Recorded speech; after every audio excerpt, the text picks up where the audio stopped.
At this point, though, you know, the world of success is different. Of course, money is different. Your family's a little more secure, a lot more secure. Yeah. Not a little more, a lot more secure.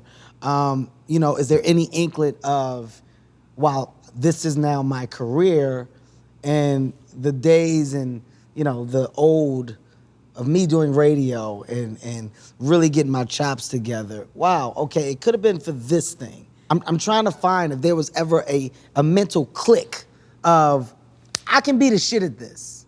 Yeah, there was. I think it was weirdly, if I had to like isolate it, we made this video, I'm fucking Matt Damon, which became a big viral video, and it changed a lot. It really changed the show because suddenly celebrities wanted to be on it, which they didn't before. I mean, like if you ever have don't, by the way, but if you ever like go back and watch the early shows, it's like there were times where the guests weren't even paying attention to me. Like they were talking to the other guests. It felt like every party I ever was at, where I'd be sitting there at the desk and they'd be carrying a conversation. And I was like, should I interject?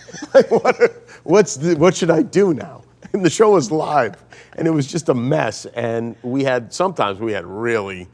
really scraping the bottom of the barrel when it came to stars. We'd have like the sixth most interesting person on Joe Millionaire or something, you know.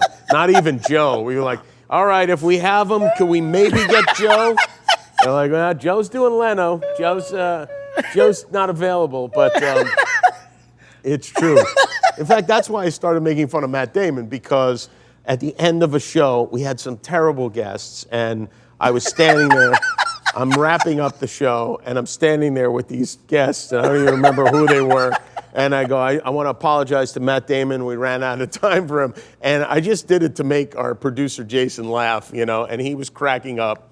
And then I just did it again the next night. And then I started doing it all the time as just, you know, it's just how I close the show. Here's why I'm laughing. All right, there's no way not to be aware. Like when you say, yeah, we were kind of scraping the bottom of the barrel. Like, you know, when you're looking at your guests and you're like, oh man, all right, well, this Who's is who we this? got. Yeah. And then they're looking at their booking at my show and going, who's this? I had Mike Tyson on the show for a week. He was my co-host, you know? And I was really excited because Mike Tyson is, you know, I was a sports guy here in LA, has been a central, you know, if you do sports comedy, Mike Tyson, that's it, you know, that's as good as it gets. And it was like, it was only a week, but it seemed like we spent a year together. It was incredible. Like one night, I had him sucking helium out of a balloon and talking like he used to. And one night we had Allie Landry, the Doritos girl, on the show. Do you remember her? And Mike was so taken by her. He was crazed. He was in just a sexual frenzy. And I remember thinking like, oh no, what do I do? Like, what will I do if he grabs hold of her? And I started looking around my desk. I'm like, all right, this phone is kind of heavy. I'll hit him with this. Maybe that'll be quick enough that I can get security to come in. I have real tears, man. This is before Mike Tyson's like in The Hangover and stuff. That's why I'm this laughing. Is fresh Mike Tyson, you yes.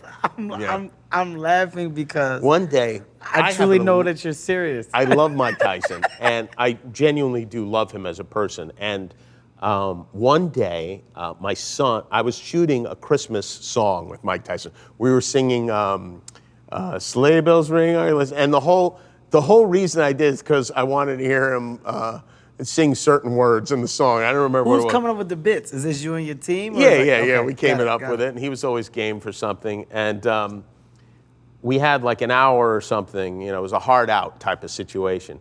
And I get a call that my son is like misbehaving at school, and I got to go to the school. So I'm like, Mike, I'm really sorry. I have to go to my son's school. I got an issue I have to deal with. And he's like, yeah, okay, go ahead, I'll wait. So he waits. And, glistening was the word I wanted to hear him sing. Glistening.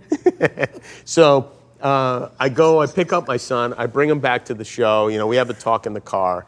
And I get back, Mike's like, where's your son? I said, he's out there. He said, you mind if I talk to him? I said, go right ahead. And Mike sat down and like talked to my son, and I kind of stood in the back so I could overhear it.